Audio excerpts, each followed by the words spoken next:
25 26 27បាទ27ផ្លែអញ្ចឹងខ្ញុំធ្វើការទុកតែ15ទេអញ្ចឹង27ណាអញ្ចឹងខ្ញុំត្រូវធ្វើការកាត់ចោល12បាទកាត់ចោលពី10ផ្លែទុក5 10ផ្លែអញ្ចឹងឥឡូវខ្ញុំធ្វើការអាណាវិខ្ញុំក្តិចចោលទាំងអស់បាទមែកនេះទុកតែ1ទេ4ទុកសល់1អានេះអត់យកទេមួយមែកនេះអត់យកតែម្ដងអានេះ5អានេះទុកតែ1ទេកាត់នេះចោល1 6អានេះ3ទុកតែ2ទេកាត់អាទូចនេះចោល1បាទ7ហើយអានេះវាចឯងអត់យកទេបាទ8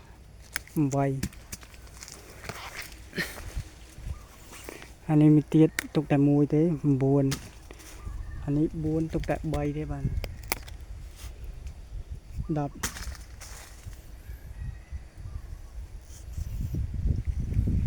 ចឹង10អានេះទុកតែ2ទេបាទទុកតែ2នេះកាត់ចោលមួយនេះ11អានេះទៀត12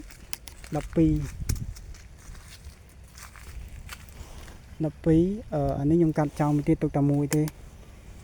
បាទនេះ13អានេះខ្ញុំទុកតែ2ទេកាត់ចោលមួយនេះ14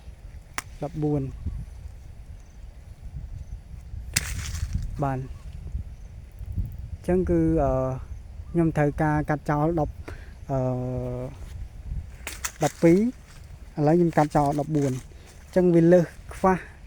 ទៅតាមផ្លែដែរសល់ល្អតិចឬល្អច្រើនសល់ល្អច្រើនយើងបន្លើស1 2បើអន់ច្រើនយើងកាត់អន់អស់ទៅទុកដូចថាខ្ញុំត្រូវទុក10 15ឥឡូវគឺទុកបាន13បាទអញ្ចឹងក៏ឥឡូវគឺខ្ញុំសូមជម្រាបលាពុកម៉ែបងប្អូនទាំងអស់គ្នាតែប៉ុណ្្នេះសិនប្រសារតែទូរស័ព្ទខ្ញុំអស់ភ្លើងបាទអ